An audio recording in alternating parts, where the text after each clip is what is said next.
inside the mind of a new podcast where I'm going to dive deeper into the minds of some of my favorite people or people I look up to in the wrestling community. I am your hostess with the mostest, Katie Kinsey, baby. New name. Rebranding all around. Joined with me, my first guest. It's only fair that he be the first guest. He is the Paul Heyman to my Roman Reigns, my advocate, 1/3 of the Young Kings Wrestling Podcast, host of the Havoc Hour, Mr. Riq Havok. How you doing? Oh, it is a nice change of pace to get my introduction. D- I like it. did I I like do it. it justice? I'm rather impressed. I'm rather Well, impressed. thank I you, mean, because the last time I do Savannah's introduction for ShElite, but it's literally your words. yeah. I was the first couple of times you tried to do it, I was a little disappointed, and so I kept notes here for everyone's, and I made sure to text that to you so that we don't have these issues in the future. I know. But now I'm comfortable doing it. I hope I did it justice for you because you can give everyone a fantastic intro and it's only fitting that you get one yourself. I like it. I like it. It's new, but I like Exactly. it. Well, I'm glad. If I have you on for another show, which I probably will, I'll introduce you with that type of caliber again. I promise. I like So, that.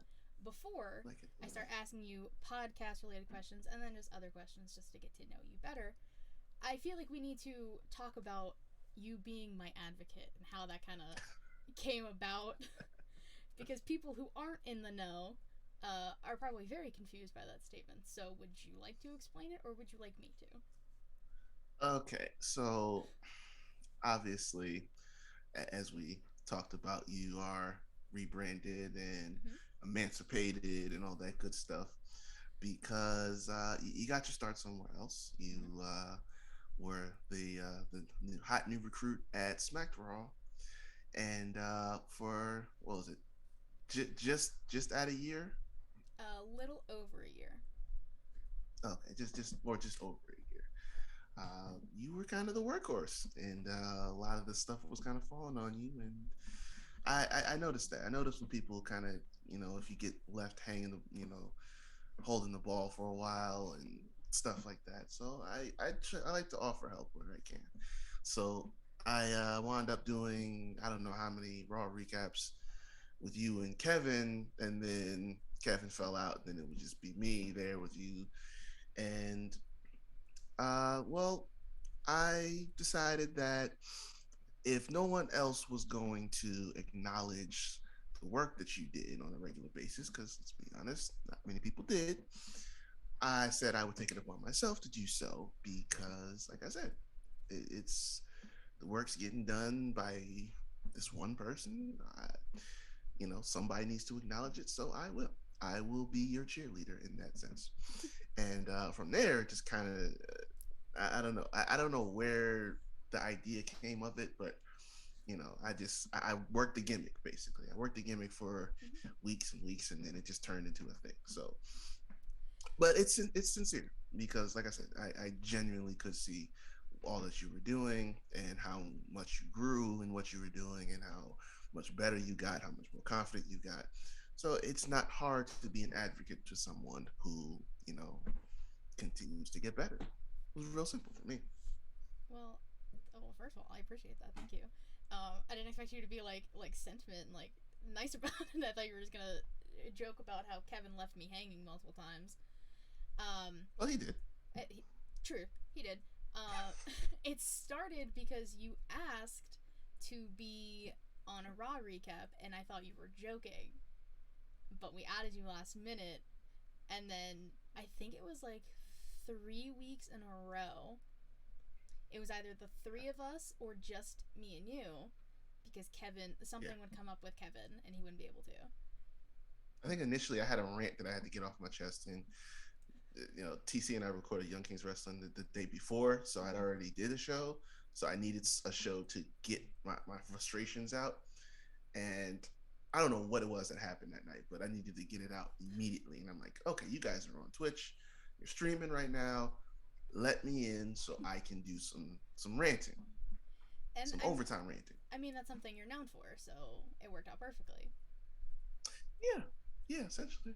Essentially, yeah. And that was the second time you and I worked together. Do you remember the first time? Wow. Oh man.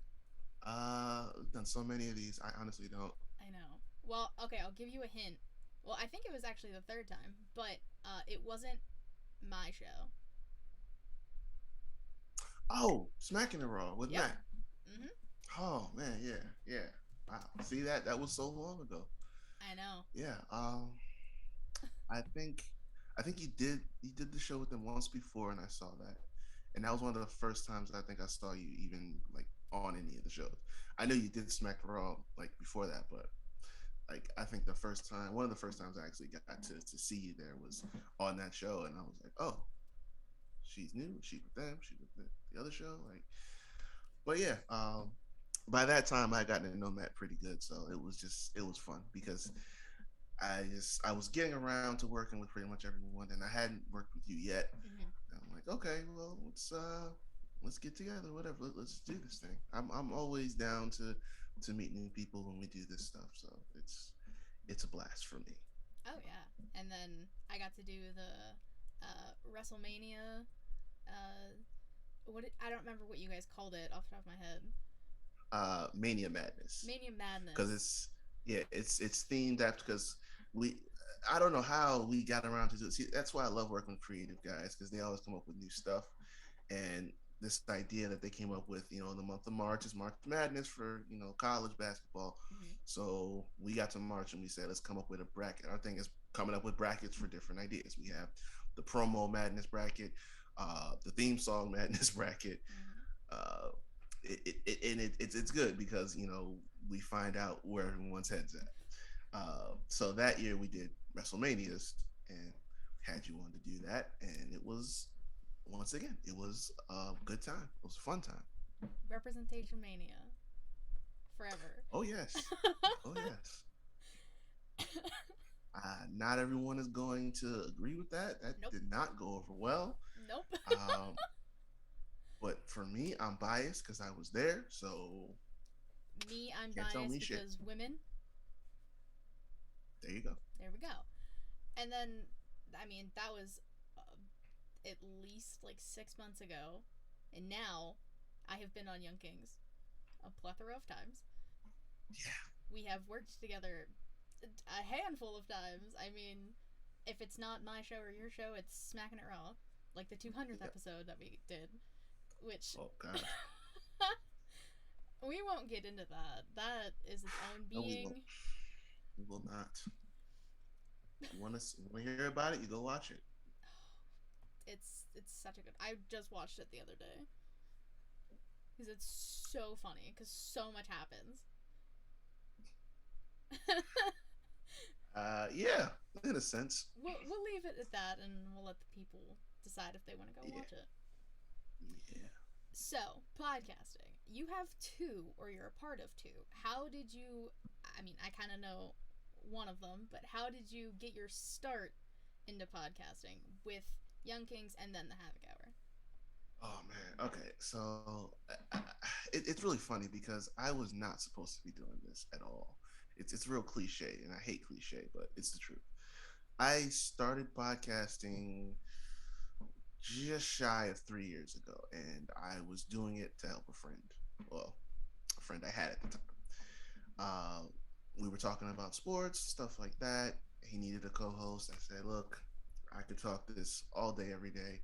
Just let me know when, and we'll do it." So we spent a little over a year and change, about a year and a half doing it, uh, and it was just a thing. We got some good exposure. We started. That's how I got introduced to the PFL, the Mm-hmm. MMA promotion.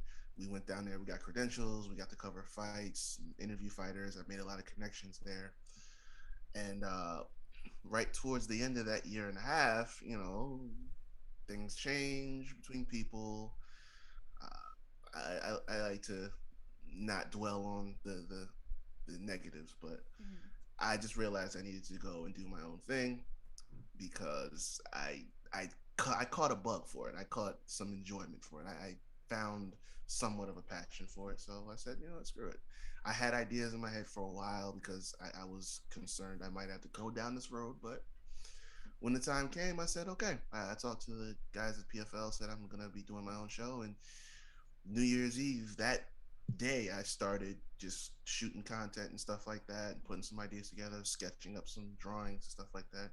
Had my cousin help me out with the design, and next thing you know, within a month, I had the Havoc Hour at least going and putting some stuff together. Yeah. Now, when it comes to Young Kings Wrestling, when we were out in Vegas covering some of those fights, and before I left the show I was on, Mm-hmm. uh, I met Malik at PFL. He was actually taking like pictures and stuff like that, and we would just be back there talking for a little bit. So I got his Instagram and everything like that, and so we could stay in touch when we left. Yeah. A little while after, I took my leave and started my own thing, and I got in touch with him. He mentioned that he's doing a wrestling podcast. I said, "Oh shit." Uh, we all podcasting around here. I mean, we could do a collab and stuff like that. That's all I was thinking of. Like, let's get on and let's do an episode or two together. Yep. Like, let's just make it a thing or whatever. So yeah, they got me on. I did an episode. It was awesome. I think it was the 25th episode. We're just over about 104 to give you some context. Mm-hmm. I didn't. No, it was 20. Yeah, 24. Episode 24 because I remember it was the Kobe episode. Yep. And they were like, "Yeah, you come back whenever." I wound up doing like 2 or 3 more episodes after that, and I think maybe 2 days after that episode, that third or fourth one, Malik texted me and was just like, "Hey, listen, man, I know like we're doing like a guest thing, stuff like that, but honestly, we got great chemistry. You may as well come just join up with us and make this a 3-man team." And I was like, "Oh, oh, okay." I genuinely was shocked by that because I'm like, who am I? I'm just the guy that loves wrestling. I love to talk and I know what I'm talking about. Like, Yeah. that's it. So it was like it was flattering and it was like it was a moment of appreciation. It was like all those things together. I was just like, Mm-hmm. I didn't hesitate at all. I'm like, fuck it, I'm doing it. And I didn't even think I'd be able to because I'm like, I got all this stuff going on now. It's like, I don't even know if I could fit it, but fuck it, I'm going to try. So, yeah, before you know it, we jumped in there. And I think somewhere, somewhere in the 40s or maybe early 50s were when I like got started in like officially, and we just been rolling ever since. Now, Malik obviously has a tight schedule. He's got a lot of stuff that he does Yes, he in the does. sports and media world. Mm-hmm. So it was kind of a blessing in disguise that he recruited me because now it's kind of me and TC heavy carrying it. But I mean, I wouldn't be here without Malik. That's ultimately how that's how I met TC. Because I didn't meet him when I was out there before, so we just kind of connected, and I never came on and doing something with someone with people that I just had instant chemistry with. So Mm-hmm. it's just kind of those things, one of those things where the stars align, and it all just worked out. Yeah, and as someone who has met all three of you in person, which is very rare nowadays, um, and I've been on the show and I've watched everything recently. I mean, basically since I like started like talking to you guys, I would watch. The chemistry is so real between the three of you. It's honestly so fun to watch because like there's people who you can watch and there's like I don't know they clash in it doesn't work. I've experienced it. It's not fun. But like the three of you, I mean specifically you and TC, the chemistry's off the fucking charts. I lost count how many times people ask me like if you guys are like close friends stuff like that. I met Malik. I met Malik 2 years ago in Vegas. Yeah, One time, I met TC last year over Zoom. I just got to see him in person for the first time last month when we were out in Vegas. I know. So I mean that's I can't make this stuff up. It's just the way things work out. Yeah, I mean, like I said, people have it with each other, other people don't, and you guys sure as fuck do. And it really is just like a breath of fresh air to watch and listen, or people who like to listen. I like to watch because seeing your facial expressions and then TC laughing about anything, or when he uses the soundboard, and it's something to watch. Yeah, It's very entertaining. And so absolutely. you're at 105 for Young Kings. I believe so. I think we just yeah we just did 105 if I'm not mistaken. So you just did 105, and you've been full time since about 45, 50.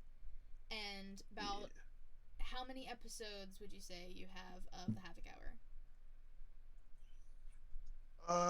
Let's see.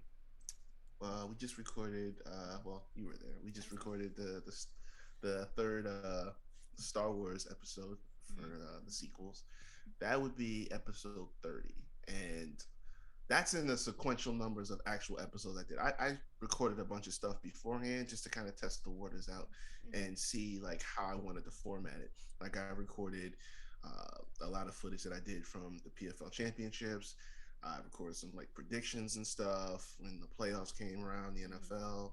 Uh, there was a thing I did for Kobe when that happened. Like I just did some stuff to kind of see like how, because I didn't have a co-host or nothing like that. I was Yeah. doing this completely by myself, so I kind of had to see where I was at. The first actual episode that I would record was like maybe a month after all of that. Okay. So from there on, I got to it's at about 30 now. So we'll say about 135 ish episodes of two podcasts you've done. Do you have like favorite episodes that you've done of both off the top of your head? Uh, any of the bracket episodes are easy. Like the that's the most fun I have with those guys or with anyone that comes on with us. Um, there's some episodes that I got some pretty real rants in there. Oh yeah. So it's real good. For my show, I don't know if I have favorites. Like I like to do it more with people because nobody wants to hear one person just sit there and talk for hours. Like it doesn't work. Yeah. Uh, but like I like that there's a collective group of people that I can say like, hey, you want to talk this stuff, talk that, Mm-hmm. because I like to be fluid with what I'm talking about. But yeah, no, I just I like to think that the content I do for myself is getting better, and that's just where I'm at with that. But like with those guys, I mean, I say this all the time. Like I have fun. It's not like work or anything like that. It's just we just go. I tell people all the time. I don't take notes. Yep. I don't take any kind of bullet points stuff like that. Everything I'm thinking of is like off the top. Like if I'm thinking of a rant or something like that, I will literally take whatever it is, the tweet or the segment on the show or whatever it is, and I'll just process what I'm thinking and just formulate it later down the line when we get on the show. Yeah. Like if I lose a thought, maybe I'll take a note here or there just to keep myself on track.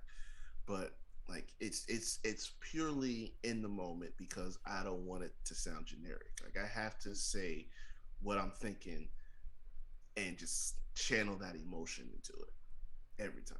I But I mean, it's your rants are so entertaining and funny. I know you don't mean them to be funny, but sometimes you get so impassioned, which is a fantastic thing because you are a very impassioned person and you are very smart, and um, you're very fluid. Like you said, you're very fluid when you speak. Like sometimes you say words to me, I'm like, I don't even understand what the fuck that means. You have typed words to me before, and I have Googled definitions because, like, what does this? You're so smart, and it shows. You're not one of those people who act smart but it aren't. Like, you are a very smart guy, and you portray it very well. Whether it's through a rant and you just roast the shit out of people, or it's just you talking about anything. It it's very, like I said, you're a very entertaining guy to watch and listen to. I appreciate that. It's not. See, I learned how to separate the two. Mm-hmm. Like when I get on the show and I put that face on, like that's recap. Like this right here, this is Tariq. This is just me. When I get on the show, when I put the face on, that's Riq Havok. That's a character almost. Like Yeah. that's when I get animated. That's when I get into it. Like all the stuff I say is real, but like I amp up, all the characteristics of Yeah. myself to to make it good, to make it sound good. And it's like I don't even know exactly what I'm going for half the time. I gotta get out like I said, it's gotta come. It's gotta come out in the moment Yeah. and what I'm thinking, what I'm feeling, and it just winds up making for good content. It's like happy accidents every time. I don't think too much into it. I'm just like I'm just gonna go out here and do what I do, and people seem to like it. So I'm like, hey, it works. People really do seem to like it. And like I said, I might be a little biased, but I fucking love the rants. Might be a little biased, but that's just me. So, with like favorite episodes and like I said, we've done about 135 of these. Are there any moments that were so unexpected that happened but just stick in your mind? I'll give you an example. You recently did Marks with Mikes, Mm-hmm. and a certain sponsor Jesus. kind of showed was mentioned, and it caught you by surprise, but it made for good content. So, is there anything on Young Kings or the Havoc Hour that happened that has stuck with you? Oh man. So you mentioned this before. TC has the soundboard. Yes, he does. A lot of times he won't say when he's got something new, and he's real spontaneous with the soundboard. Yes, he is. So anytime, anytime he just finds good discretion, or you say something crazy, or there's a moment in there, he'll just find something and just spam that shit. I lost count how many different times there have been. And a lot of times it'll come when I'm in the middle of a rant Yep. or something I'm trying to be serious, and he'll just hit one of those buttons and it'll just be like, you throwing me off. I'm not supposed to be laughing. I'm supposed to be serious. That happens more often than even I realize. Like I'd have to go back and look at some of those times because they they happen very frequently. I think a moment that surprised me. Couldn't say that. I mean, I could be wrong. Like I said, it has been a time. Would you believe it's been over a year that I've been doing this with these guys? I mean, I started technically right around that first episode we did was I want to say late February going into March, Mm-hmm. and I didn't really get like started with them officially until about May. So it's been almost a year and a half. Yeah. So I mean, with all the content that we've shot, I mean, there's been so many moments. There probably is something in there. I'd have to think on it. It's not going to come to me right away, but that if I'm giving you one off the top, it's definitely anything with the soundboard because, like I said, I work with some creative geniuses. I mean, and TC's an actor, so that just throws another layer on top of it. He's got creativity, and he likes to keep the show fresh. So anytime that comes on, you gotta keep on your toes. I still to this day I can't time this properly because it's too unpredictable. I mean, the soundboard is basically the third man in the room. Oh yeah, without question. the amount of times I have heard the soundbite of Goldberg, Oh God, no. Yeah. and the thing about TC is he does it if if he gets a reaction out of you, he'll continue to do it. Oh, listen, TC knows how to troll deep. Like, Yep. if he sees he's getting to you, it's over. You're I not. know from firsthand experience with the Goldberg. It's because I showed Yeah, disinterest and disdain yeah, and spamming of Goldberg. yeah. If you give just a little bit of rope out there, he's gonna pull it and yank you all the way out. That's that's what he does. That's what he He does. does. So nothing. Well, besides the soundboard, anything from Havoc Hour, like anything recently with the cinema series you've been doing.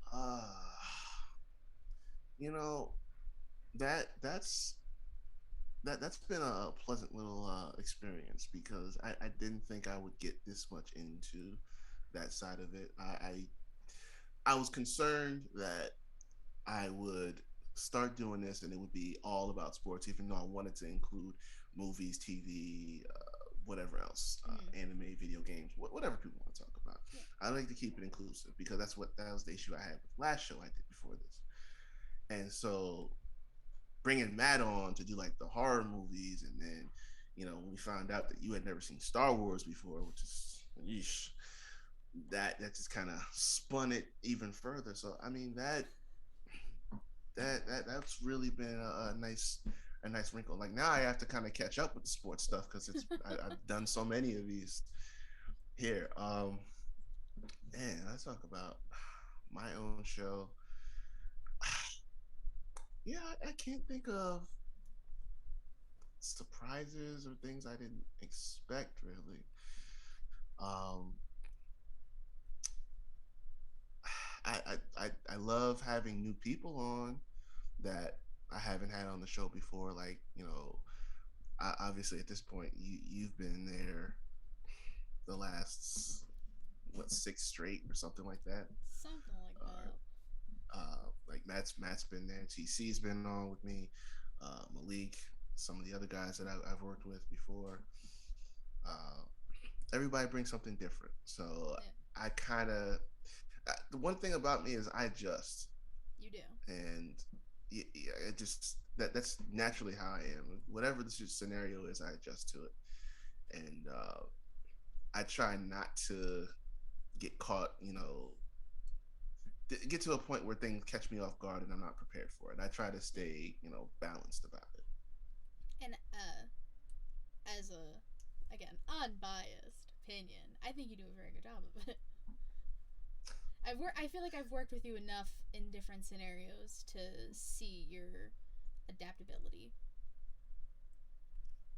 Yeah, it's one thing I had to have in a lot of scenarios in my life. So when you learn to do it young enough, then it kind of just sticks with you. That's true. So we'll move a little bit out of podcasting and more in just like some general things. So besides the two podcasts that you do, what else does Riq Havok like to do? I know working out, but besides working out, what else do you like to do in your quote unquote spare time? Because you don't have a lot. Oh man, I don't. I really don't. Well, I am a gamer, an avid gamer. Um, I hang out here and there. I don't have much of a. I don't have the same. Uh, what's the number? Group of friends I used to have. Like Yeah. I used to hang out with a lot of people. I don't do that anymore. It's list of people is about right around there. But yeah, I do that. I've been working in a business for the last 4 years and helping people earn and save more money for retirement. Showing people how money works, how the banks and insurance industries take advantage of middle income families. I've been working on that for about 4 years now because jobs are overrated and I'm trying to get rid of the ones that I've been working.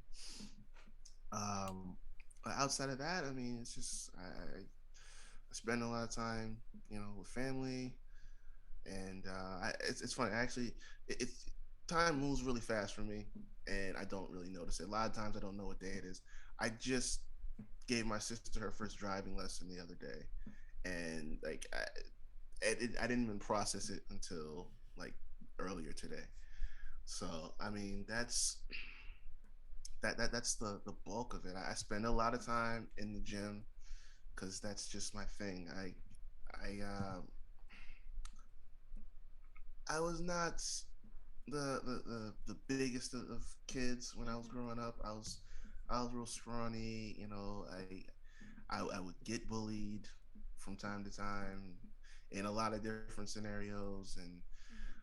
then I started to play football, and that kind of just started the whole process from there. But I mean, once I got feeling a certain way, I just got addicted to it, and over time, the bullying stopped, and just people telling you that you look different and stuff like that. So Mm-hmm. uh, when you feel different, you act different, and I Yep. think that's important. One of my favorite players, football players all the time, Deion Sanders said, "If you feel good, if you look good, you feel good. If you feel good, you play good, et cetera, et cetera, et cetera." It keeps on going. Mm-hmm. But I firmly have always believed in that. So you know, for me, it kind of works in reverse. If I feel good, then I think I look good. Yeah. I'm critical of myself to a fault about it, but it keeps me working at the end of the day, and I think that's the best thing I can do because I like to stay busy. You do. I feel like, especially when you were working a normal job, which are very overrated, I agree. You had no time for like anything, and you were working extremely long, late hours with that job. Yeah. And then because you would yell at me because I would still be up because I don't sleep. Neither here nor there. Mm-hmm. Don't make faces at me like that. And there he's shaking his head at Tell me. the truth. Tell the truth. It's fine. It's fine. But I mean, we just talked about the gym thing the other day, and I agree. Like if you do something, you feel good doing it. It'll translate, and you seem like a very happy guy when you're not ranting about people doing something stupid.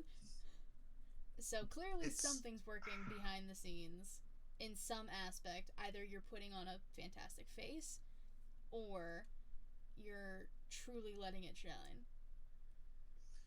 well, I don't want to say it's a little bit of both because I like to what you see is what it is with me. Like Mm-hmm. that's about as real as it is. Now I will say I don't show every detail of things, but Mm-hmm. you know I'm I'm pretty straightforward. But I mean, for me, it's just keeping that's how I manage my mental health is when I'm there and getting all I work everything out. Like it's not even so much about just pumping and trying to get big. It's like that's where I go to de-stress. I get all my frustrations out. I get everything that I'm thinking about. I just lay that away and just get lost in what I'm doing. And that really started when I was in military school because it was like again you get messed with by people here and there and it'll get to you after a while. Yep. I just told myself after a certain point in time that I wasn't going to let anybody get to me or let them think that they intimidate me or let them think that they got me shook ever again. And that's the mentality I took going forward even after I graduated and I kept taking it going further. And that those things kind of stay with me as I go in and I just work stuff out, keep myself level headed because that without that I think I would ugh, I would be a real mess if I didn't have that to kind of regulate me on a regular basis. Yeah. And I think um, mental health awareness is so important regardless. It's good having something like mine is listening to music and writing. If I'm listening to music and I have headphones in, the world is gone. It's just me in that moment. writing, I graduated with a minor in creative writing for a reason because it's something I love to do. So having something, anything in your life is so good to help maintain your mental health because physical health, yes, is important, but I feel like mental health is just slightly more important in a lot of aspects. So I feel like anyone who is watching or listening, find something you love to do, stick with it, or just someone you love to talk to. But the body can't live without the mind. That's just a fact of life. It's true. It's very true. And thank you for opening up about that. Yeah, I said I wasn't gonna do that, but I mean, what the hell? I'm being honest here.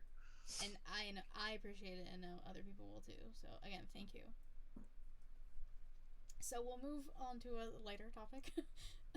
um, I was trying to figure out how I wanted to do these interviews, and I was like, okay, we'll do podcast stuff, but then we'll just some sillier, just relaxed questions. So one I found because I couldn't think of any myself.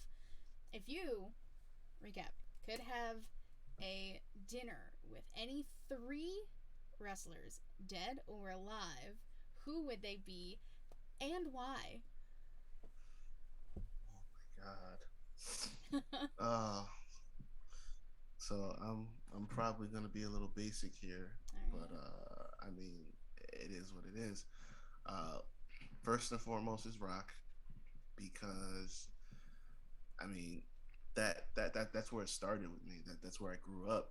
You know, Mm-hmm. I started watching wrestling when I was about 5 years old, and one of the things that caught my attention right off the bat is just this dude coming out in these expensive ass shirts, cutting these crazy promos with his shades on indoors. Yup. But I mean, he just oozed charisma. He was a great wrestler, and I mean, everything about it just appealed to me. Like it was hard to get me hooked on something, and it still is to this day. But when you do it, it's done. Mm-hmm. And then the same goes for my second one, which is Stone Cold, because Stone Cold was just chaos in a person, Yep. and it's like you pay attention to everything, and when you see the reaction that this dude gets every time he would step through a curtain, even to this day, Yep. you hear a glass shatter in the arena in a wrestling arena. It's like people will lose their shit True. because that's what he did. I mean, he would come out and it just set the whole place on fire, and the whole concept of him kicking his boss's ass on TV every week and smashing and drinking beers and stuff like that. It was cool as hell. And I Yeah. would we played the video games, and we would throw up middle fingers when our parents weren't watching. I mean, like all that stuff was just so dope.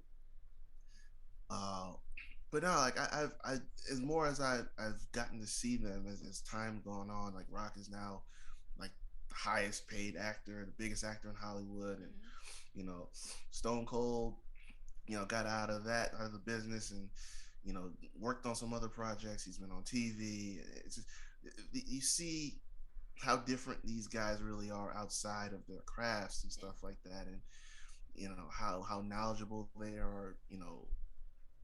How knowledgeable they've been about the business and everything. It's Yeah. just kind of talking to them and seeing their perspective from then up till now is crazy. But the third one, and this one's near and dear to me because it was crazy that things happened the way they did, is Eddie. Yeah. Because I never forget the day I got up. I always had this routine when I got up for school, like 6 in the morning. I would sit right in this chair, and I would get on the computer every day in the morning, and I would go on www.com, and I went on there and I saw his face and his date, and I'm like, okay, somebody's working me here. This is not real. What's the issue? Mm-hmm. And come to find out, he didn't make it this morning. And I got to school and people that I knew that were wrestling fans. It was kind of hard to be a wrestling fan in school because it's like you had people here and there that were, but the majority of people were like, "Oh, you watch wrestling? That's fucking Yep. corny." Like Yep. whatever. But yeah, now people I talked to would hear about it, and it was just like it was a real numb day. But the thing is, he was one of those wrestlers that connected with me differently because I mean, in perspective now, all that he had to go through, Yeah. getting released and all his addiction issues and stuff that he battled and overcame and found a whole nother life, and rediscovered himself and got back and, made peace with life and his family and everything like that. Yeah. All that stuff that he overcame, I mean, there was so much we were supposed to still see from him, and I would have loved to, just kind of talk to, the Eddie that we got before he was gone Yeah. because he had such a story to tell that we never got to fully hear. True. It just got cut short. But I mean, yeah, if I had to pick three, all three of those guys, I think would have been like that would have been something they put on the network. Oh yeah. When they used to have that like that The table for that three. segment they had with yeah, that would have been a good one. But I mean, yeah, those two, the two Rock and Stone Cold were like this for me growing up. Mm-hmm. I mean, I saw plenty of guys on TV when I was growing up, but those two obviously stuck out the most because they were the biggest ones. And Yeah. and yeah, definitely Eddie because it's like, man, I was really I was so invested in stuff that he was doing for those last couple months that it was like a train hit you Yeah. off to the side. Yeah. But I would have loved to talk to him too. That would I would have loved to watch a table for three with the three of them. That would just be one of the most insightful yet chaotic, hysterical things because all three or were like very comedic with their wrestling at times. So to see the three of them, that'd have been really cool. And Oh yeah, so you have been doing this for about like 3 years, give or take, right? yep, yep, just about. For someone who might be looking into podcasting or something, whether it be in the wrestling world or in your case, like PFL or sports related, do you have any advice for anyone listening or watching? You got to do what's natural, and what you got to do what feels right. And I say that because I I started playing football when I was 15. Right when I got to high school, because that was the cool thing to do. You're in high school, you play football, you get noticed.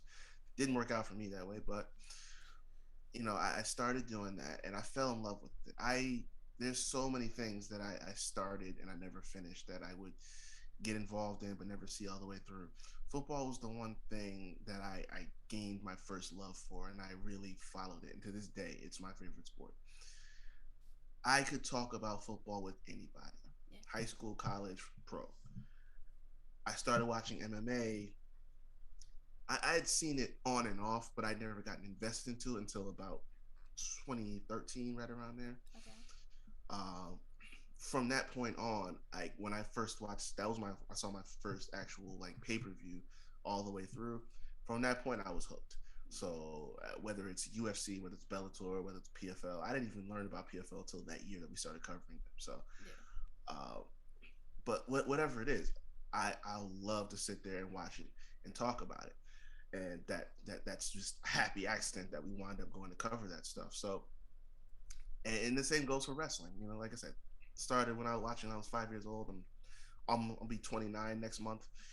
That's a long time to watch something and still be invested in it. So Yep. when I say do something that feels right, it's like if you feel comfortable enough that you can consistently want to be a part of doing something like that or talking about that or whatever it is, content creation, then go for it. Why not? I would tell people all the time, uh, if you could sit there, and this is gonna sound nuts, but just trust me on this. Okay. If you could sit back and talk to yourself about something that you've seen or read or whatever, if you could sit there and talk to yourself for hours, you can podcast. Yeah. Because I lie to you not, I did it myself for the longest time. Before I started, even to this day, I still do it. And that's a lot of times how I come up with a lot of my thoughts when I'm on the show, Yeah. because it'll be in my head and it's like I'll talk to myself, because otherwise it's not gonna come out. It's gonna be stuck in my head and it's gonna be like a trapped bird in a cage. Like I gotta get it out. So if you can do that, if you feel comfortable doing that, and you enjoy it, then uh, the universe kind of finds a way. You just got to be willing to take that step, But that's what I mean about just doing it if it feels right. You'll know if it feels right because you'll get there and it just won't happen. You know what I mean? Like I first started, the first time I ever recorded an episode of any podcast. I the very first, yeah, 3 years ago, very first one I did. Okay. When we first started recording, I froze. I legitimately, I kept thinking of everything I was gonna say when we came on there, because Yeah. this was when I had notes. I had a segment of the stuff that I wrote out, because it's like I didn't want to mess this up. It's my first time like Yeah. putting myself out there with somebody, and he hit record. He's introducing himself, and I just was like, oh, oh shit. So we had to start over. I'm like, my bad. I don't know what happened, but Mhm. it wasn't that it wasn't that I felt uncomfortable. It was just that I got so worked up and anxious because I wanted to get into it, that it's like I I didn't like stick the landing initially. Like Yeah. I knew I wanted to do it. It's just that it was an adjustment for me. So once I got into the flow of it, then it was no problem. But like it's not always gonna be comfortable. But like I said, if you enjoy it, if you love it, if you care about it, if it means something to you, then there's no reason to not pursue it. Honestly, you can just take a leap. I hear a lot of people say, it's a leap because you know what's down there, and you're either gonna fall or you're gonna fly. Yeah. I like that. I didn't know that you completely froze the first time you did a podcast. Oh yeah, yeah. It was real, like it was humbling and it was embarrassing at the same time. I was Oh just yeah, I like, bet. wow, because I don't know, I don't even know what happened. Like I started to talk and then I just shut down. Like, oh, whoops. And honestly, the first podcast that I did on my own, I can't even tell you how many times I've reshot the first episode I did, because I Wow. didn't like the way it sounded when I started off, or I would start off and then I would get stuck. Like Yeah. it's happened before. So I mean, it's new, and like I said, adjusting to it is can be tough, but if it's what you want to do, it's what you then you'll make it happen. Ultimately, I mean, I think anytime you start something new, you get a little like nowadays. I'm okay Mhm. because I'm typically working with somebody else, and then it makes it easier when you have somebody to work with too, and Mhm. people that you're comfortable with. Yeah. But when it's fresh, when it's new, and when you've never done it before, it can be intimidating. I'm not even gonna deny that, but Yeah. it's it's a thing about what's in here. It's about what you got passion for. Yeah. If I you like feel that. it and it feels right, then you just do it. And then sometimes it kind of just happens by accident, like mine. That too. That too. It really does. It really does. Like But I didn't think a accidents. year ago I'd be here. So Yeah, yeah. here we are. Accidents can can work out just fine. Yeah. That was some very good advice. I like that. I like that. Now, I've never been good at giving advice either, but I think that's a lie. Either that or people don't listen to it. Okay, touche. That's fine. I was gonna say personal experience. You do give good advice. It just depends on the people listening. That's right. That's neither here nor there. So, Mm-hmm. um, if you could write an autobiography of your life, you're almost 29 years old.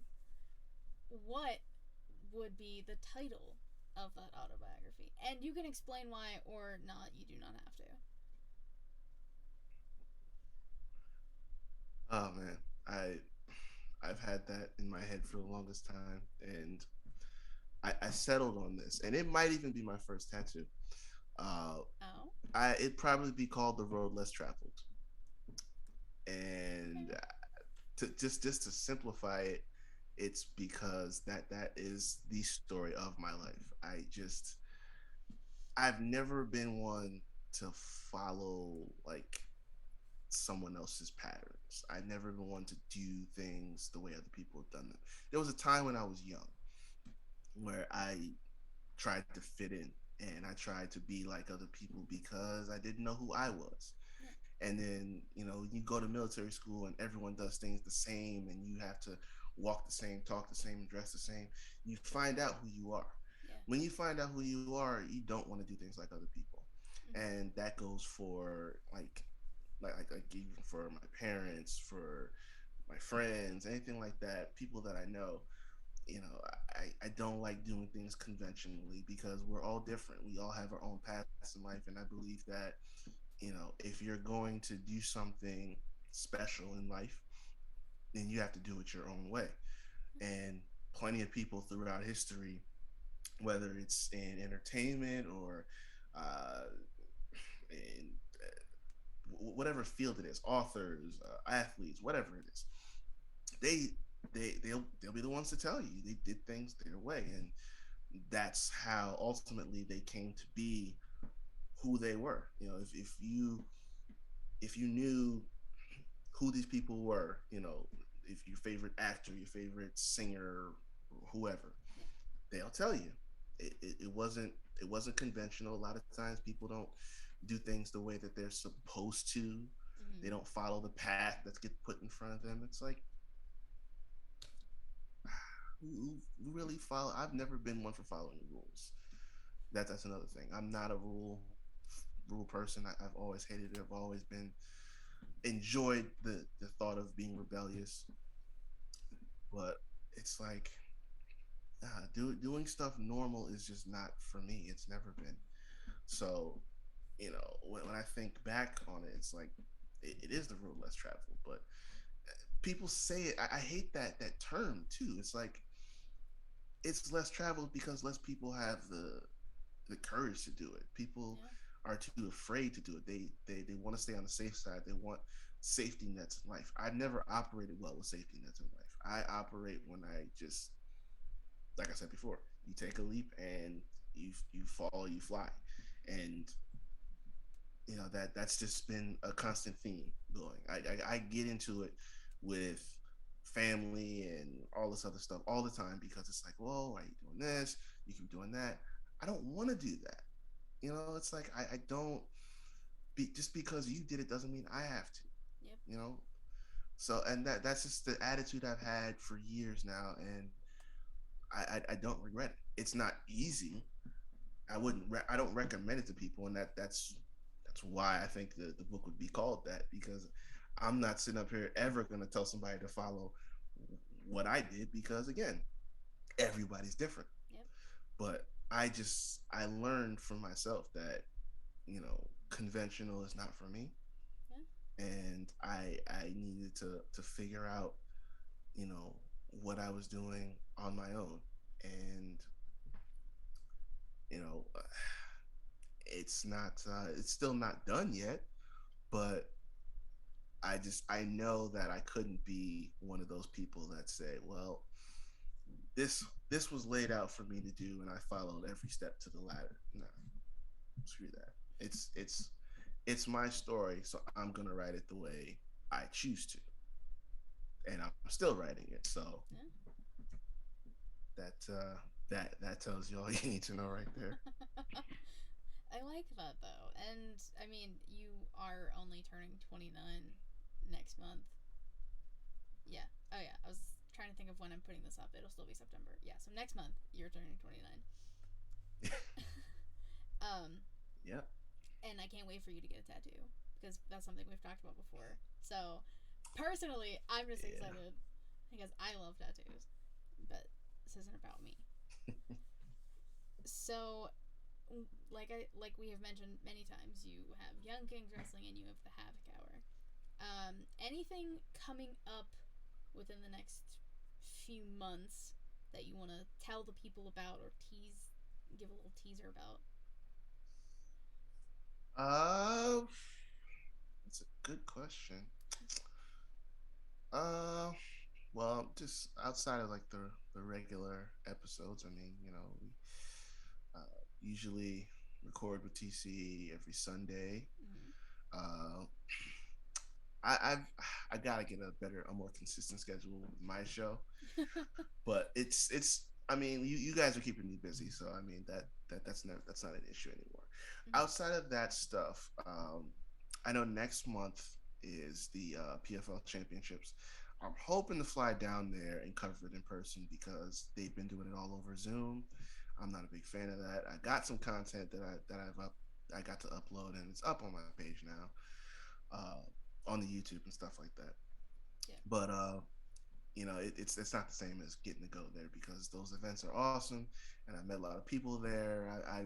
I told you this. I met Lillian Garcia because she's the ring announcer there, and I got to talk to her and her husband, and they're so fucking cool. Um, but yeah, like it's just an experience. So I'm hoping that I'll get to fly down there and cover that in person. That's gonna be huge. Yeah. But yeah, outside of that, I know the 2 year anniversary for Young Kings Wrestling has come up. I wasn't with them the for the start, Yeah. but I gotta double check when that's gonna be coming out. But that's coming up soon, and then I got that next month. So outside of that, I think. Oh, uh, the cinema series that we're doing with the shows. I keep getting more, and it's like I have a list now because yet another creative person is Mr. Matt Ritter Yep. over on the Smacking the Raw Yes, podcast, the sir. horror enthusiast Yep. of the show that I like to have on. Uh, he comes up with so much stuff in the that realm, Yep. and now I've got I think the next one that we're gonna do is Nightmare on Elm Street, Mm-hmm. and he and TC are gonna be on for that. That may be next. I will double check with them about it, but it's on the deck, so it's something to look out for. I'm very excited. I got to be a part of the first two horror ones. The first one was mainly me just listening to you and Matt go back and forth about Halloween, which I have now seen them all. The new Yeah, one too, yeah. I watched the new or one. the most recent one. Yeah, I watched it like last month or something. Before I like was like fully watching all of them in order because we talked about it. Mm. But yeah, I finished Resurrection Oh, that's right. today, actually. Ugh. Yeah. Wow. I mean, I saw it before, but I wanted to like rewatch it since I was like going through all of them. And then I've seen the Rob Zombie ones, but I'm putting myself through that again because I clearly have nothing better to do. So I'm watching the Rob Zombie ones again. So and like I binged Friday the 13th to do the two-part episode with you and Matt. Yeah. So we've What had a plenty night of that fun. was. And I will be very excited to watch the Nightmare on Elm Street series you guys will do. Oh yeah. I mean, Man, you could always join on that too, but I'm sure you'd have to catch up. you know what? You're correct. I'm not gonna say you're wrong because you're very much correct. It's on my list of movies. That's the series I'm actually gonna start next once I just finish the last two Halloweens just because I just need to watch them again for some reason. Hmm. Put myself through that again. But Yeah. Nightmare, and it's the same thing. I've seen a few of them. I haven't seen them all. That's just a Okay. common theme with me apparently in these horror franchises. But you've talked to me about Harry Potter, Yeah. then I've seen all at least 4 times. Like that's a different story. I mean, who hasn't? Okay, if you do a Harry Potter series, I'm on every episode. That's no Oh, question. but of course. Of course. I have a fucking tattoo on the back of my neck that's Harry Potter. I'm gonna be on every episode if you do it. Neither here nor there. No discussions. So, before we wrap, I've asked you a plethora of questions. Do you have any questions for me? Podcast related, personal, anything. Well, first off, I'm actually surprised I didn't get this question. Okay. And the name Riq Havok. Didn't ask me about that. That's very interesting. I haven't been asked by anybody about that. Yeah, because like, I know that's, like, not your name. Like, well, it is, but it isn't. Well, yeah, yeah, of Um, course. but for some reason, to me, it's just, it is your name, so I never even, like, would think to ask that. Well, I mean, do you wanna explain it? well, I was gonna say since it's an exclusive, and I've been as transparent as I've already been. Yeah. So this is a brief story. So there actually is another Tariq in my life. He's been a friend of mine since I was about 5 years old. Well, I met him through my cousin. Uh, but because there were two of us, and we were growing up together very young. Uh, another one of my cousin's friends, who was another smart young man and very creative. They had trouble, not trouble, but they wanted to differentiate us, by giving us different names, stuff Yeah. like that. Uh, I mean, his is just spelled with differently with a K, but they just wanted to kind of come up with something new. So I was Riq Light and he was Riq Havoc, Oh. and that was like the two names that they would give us, for the longest. And then as time went by, everybody just stopped using them for the longest, and I'm like, hmm. My thing was I never had a nickname, Yeah. and that always bugged me. So It's I fair. hadn't thought about it, back then until like as I was getting older. I was like, I never thought about it back then. And when I started to like get online and stuff like that and think about screen names, I'm like, people have cool nicknames to use as screen names. I don't have shit. And then it dawned on me like, oh wait a minute, he's not. He's not. Illustrator has a new name now. It's a whole different thing. Uh, his is Vision of Hope, and Hmm. there's a whole different meaning to it. If you just plug this real quick, if you go onto YouTube and you type in Vision of Hope, you go to his page. He'll tell you his whole story. It's very inspirational. It's a special story, and he's one of the people that I respect more than most because he has a hell of a story, and the name is specifically for that reason. But when that happened and he took on this new moniker, I said, "Oh, so that means that you won't be needing Wreak Havoc anymore."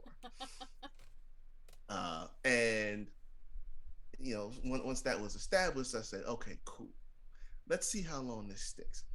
I didn't think too much of it. I was just like, it's something that I could put on my email and stuff like that as a name. Yeah. And next thing I know, it's going, it's going, it's going. I put it on my Twitter and I put it on my Instagram and everything like that.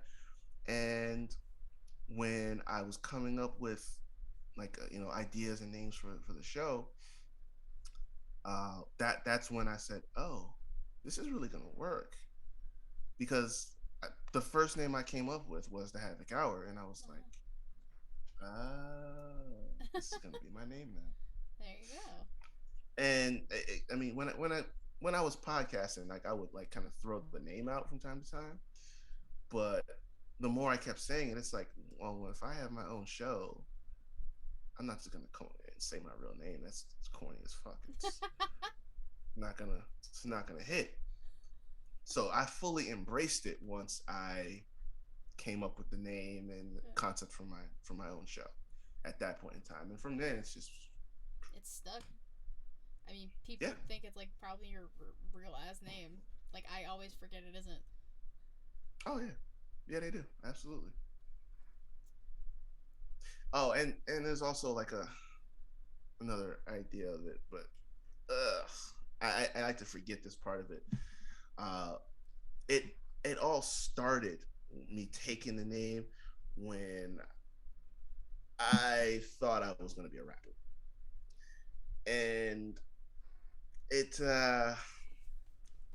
it was a thing throughout senior year, and like I would write stuff and everything like that, and it was not going to go anywhere. So yeah, Riq Havok actually has the background of trying to be a music guy.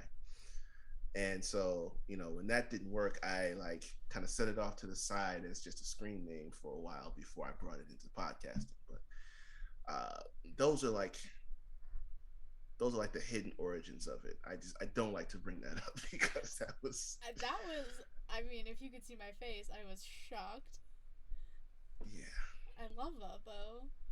Wow, yeah, I love that you're giving me exclusive things. yeah, So, yeah. Don't say I never gave you nothing. I cannot now. That is for damn sure. So, what questions do you have for me to bring it back?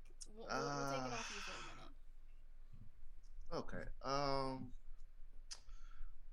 Well, really, and this is the main one. What made you want to do all of this from like the beginning? From the beginning. So, like you, I started watching wrestling at a very young age. I've said this on a few podcasts. There is a picture somewhere, and I still need to find it. I still haven't because I don't know if there's a physical copy anywhere. Me standing in like my living room in my little pen, whatever, in diapers in a Stone Cold T-shirt, binky in my mouth, chilling. I think wrestling was on TV. Clearly, been a fan for a while, and like growing up, like I've got to go to WrestleMania. I just went to SummerSlam with you guys, so that was fucking cool, and it was in Vegas, and I fucking love Vegas, and I can't wait to go back. So, pandemic hit, right? I was working but not working. There was like a month where I wasn't doing anything, and I tweeted like this is when I have like a separate Twitter for like just my friends and people who I don't want to bother with my love of wrestling. So I created this wrestling Twitter. That's the Katie Raslin 13. And then I have a separate Instagram too, but I don't even tell people about that because I don't post anything anymore. So I created this Twitter. I started tweeting about Dynamite mainly because that's when AEW was starting. So I'd be tweeting about that. And then I found out, like, well, I didn't find out. I started realizing that, oh, people like podcasts about wrestling. This is interesting to me. I tweeted, I think the direct tweet was, "What your girl got to do to get on a wrestling podcast?" I never said anything about hosting, producing, nothing. I said be on a podcast. Just one. Just one. Um, that led to Steven from Wrestling News World responded. He said, DM me. I was like, okay. And again, a female, you don't want men being in your DMs. Kind of weird sometimes. So when someone tells you to DM them, you get a little nervous. But I did. I did. And he was like, I am friends with someone. He's looking for a host for AEW Dynamite because he does a wrestling podcast. And that's when I was just like, hosting? Fuck. Okay. Not the plan. He got me in touch with Kyle. Had an interview over Zoom. It was like the one of the first times I used Zoom because I was like I wasn't needing to because I was out of college already. I didn't have to deal with Zoom schooling. Thank God. I give anyone credit who had to. And I got interviewed on Friday. Monday night was the Raw recap. This was back when Smacked Raw, which is the podcast I was a part of for a whole year, they would do Raw, NXT, Dynamite, and SmackDown recaps. I was on Raw. First night. That was before I bought my gaming PC that is I'm currently on. I was on my other computer. My internet shit the bed. I froze. I think I was lost at one point. Like, they lost my feed completely. I was panicking because this was live. There's a whole nother story about what happened one time when I was live and I was by myself. That was traumatic. I can tell that story if you want me to. But the main gist of it is I did the Raw recap. I think I did that entire week. So I got to work with Vince when Vince was with Smack Raw and he was doing the NXT recaps. So I got to work with him. I got to work with Kevin and Kyle. And I got to work with RN for the entire week. I don't think I did SmackDown. And now that I think about it, I think I've only done 2 SmackDowns the entire year I was there. Because that's not my show. And at the time, I was barely watching SmackDown. Now I catch it every week because shit's great. You have to. You have to. Fast forward through the year, I learned how to. I started hosting about a month. After I started, maybe producing a month or 2 after that. So within 4 months, I was hosting and producing 3 to 4 shows a week, including predictions and pay-per-views if we did them. I got to be on Unpopular Wrestling Opinions, but I was too nice back then. I just did one recently. Now I got to be mean. I like being mean now.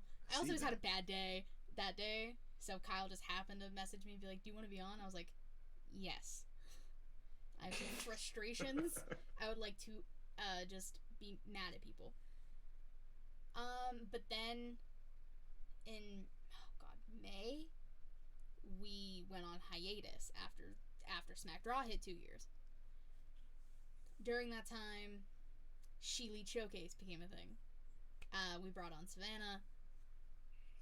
Shout out to my girl Savannah. Love her to pieces. I brought her into the podcasting world. And now, here we are. ShElite Showcase is its own umbrella with the ShElite Showcase, this show, a collab show called In the Crowd, and then Savannah show, the New Japan Takeover. So that was all within the span of a year, and it started with a tweet. Oh, that's a better story than I got. I mean, if you say so. I mean, mine didn't start with a tweet. I mean, I was just, I offered to help a friend out. The next thing you know, I'm here. Yeah. I mean, like you said, it shit just happens sometimes, and you just roll with it. Yeah. Yeah, it was happy accidents. A very happy accident. Was any? I don't like to use this word. Any regrets or lessons? Like podcasting? Yeah. Or in my life, because in my life is a different story. Nah, I'm sure we have. I'm sure we got another day, another time for all of that. Podcast. I'm sure. Do I have any regrets? Yeah. I have one. That you didn't join Young Kings Wrestling. Stop it. That's also another reason you became my advocate, because you were trying to get me to join Young Kings for a solid 2 months. I mean, y'all were on hiatus. I like to call it the tampering period. So, no. I tampered. You tried to recruit me before. Well, that was just me throwing nuggets out about hypotheticals. I wasn't actually tampering. And then y'all went on hiatus. I tampered. Yeah. So, okay, fine. We'll say besides not joining Young Kings Wrestling, the one regret I have is I took on too much at one time. We told you that. And that's one of the reasons we went on hiatus.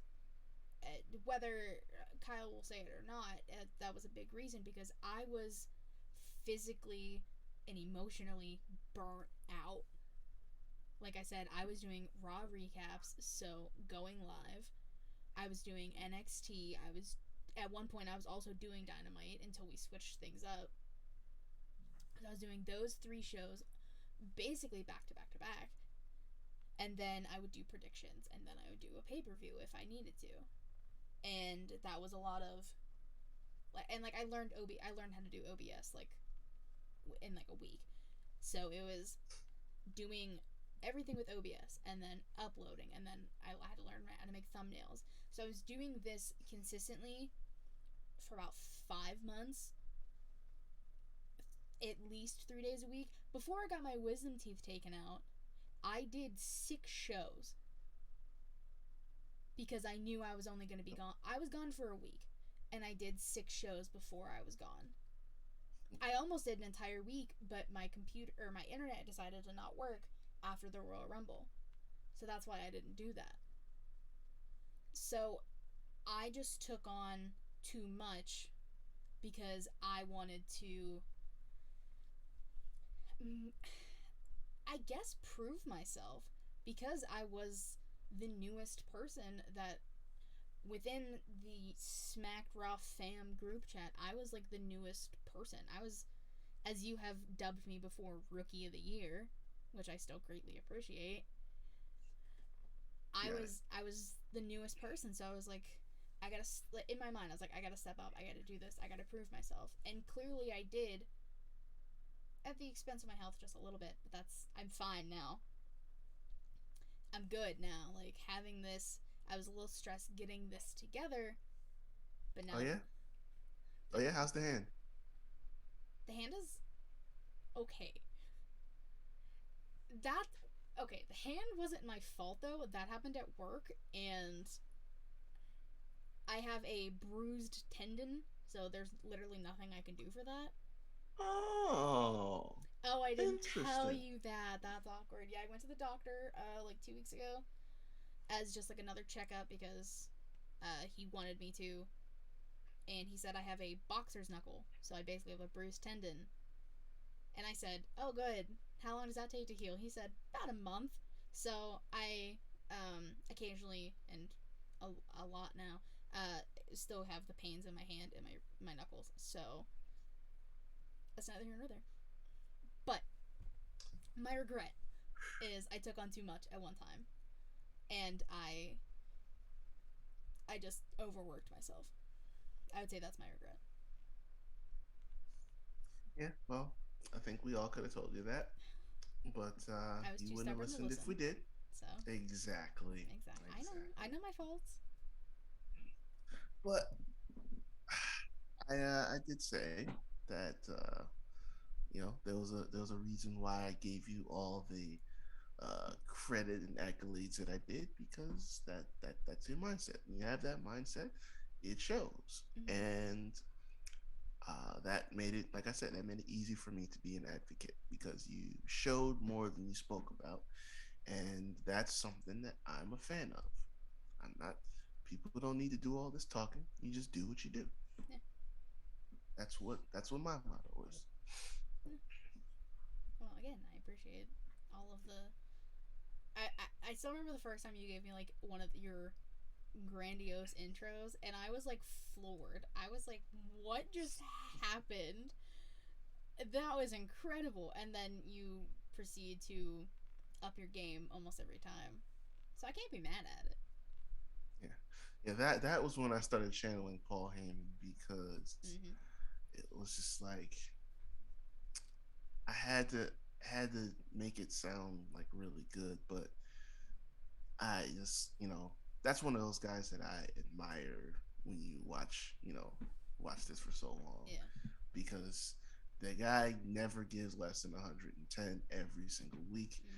Mm-hmm. And if I'm gonna be, you know, working this gimmick essentially as being that manager, that advocate or whatever, then Mm-hmm. I've got to really dig into it. So I said, okay, let me see if I can channel some Paul E. And uh, I think you once have again, succeeded. ad libbed. Yeah, once again, I didn't think it through before time. Like I just started talking, and I guess I just came up with stuff as I went on, and that's how it came to be.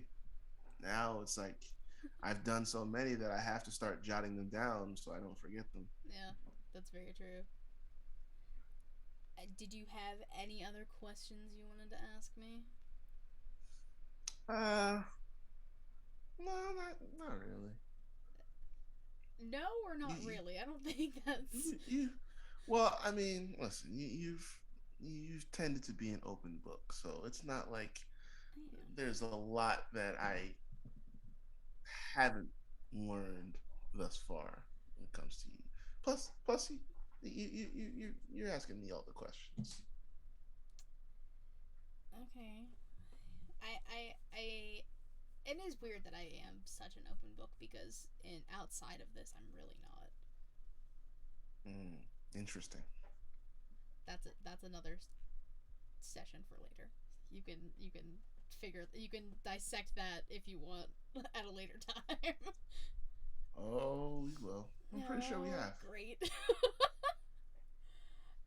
All Pretty right. sure we've gotten there. We probably have. We'll go there again if necessary. But before I end this, tell everyone where to find you and possibly where to find these Black Lives Matter shirts that I was wearing the entire time, but it was just slightly offer. Yes, very much so. So you can find me at Riq Havok 24 on Instagram and on Twitter. No, there is no footage or photos or any posts or anything like that that would indicate the stories that I told on this interview about my past with that name. So don't go looking. Uh, you can find the Havoc Hour on Instagram. The page is up where I put all my posts about sports, movies, all that good stuff. The episodes are up on Anchor, Spotify. The videos are up on YouTube. Still working on the latest one right now. I just need the scroll from TC, which apparently is getting copyright strikes, and I'm not cool with that. Yeah, Oh that man. happened. I just noticed the other day. Like Okay. it's not taking the video down, but I noticed it as I'm uploading and it says copyright claim, and I'm like, so I can't. I'm not going to, but it says like you can't make money off it. It's like whatever. I'm not, but Yeah. guys. But yeah, those episodes are up every one of them. You can check those out. You can find Young Kings Wrestling on Twitter at YK Wrestling. You could find us on Instagram at YK YK Wrestling underscore because they some Instagram some hoes and they took our hoes. page away. Yeah, they took our page away unnecessarily Yep. during Black History Month. Disrespectful. Yeah, yeah. And if you go to our link tree on the YK Wrestling Instagram that is up now, that link tree is going to take you to the website where you can find those Black Lives Matter t-shirts that were designed by my co-host, Mr. The Thespian TC Fontaine. And the donations from those proceeds from the shirt will go into a fund with which he uses to send out to families that are affected by police brutality and other events, stuff like that. We do not donate to the Black Lives Matter Foundation directly because they're questionable and we don't trust them and we don't mess with them. So instead, we put money in the hands of, families and other, charities that are actually doing something with the money to progress the message. Yeah. Did I miss anything? I think I got anything. I think you got everything. Yeah, Havoc yeah. Hour, Oh, Young Kings. Oh. also, yes. Also, Young Kings Wrestling is on Spotify, Anchor, and YouTube for the videos. Like she said earlier, the videos are where it's at because they're much more entertaining. But on all streaming platforms, you can find both the Havoc Hour and Young Kings Wrestling if you're boring and you don't like watching videos. And you can find me and all things ShElite Showcase related at KatieRasslin13 on Twitter. In my bio is the link tree for the YouTube, the Twitch, Anchor. That's all I have right now. I have to work with trying to figure out how to get merch. So that'll be happening in the future because I would like people to have merch of my shows. I don't know. It's something I've been wanting for a while. Gotta go to What a Maneuver. That is the plan. I've already talked to They them made once. they made those NWO beautiful T-shirts right there. They did.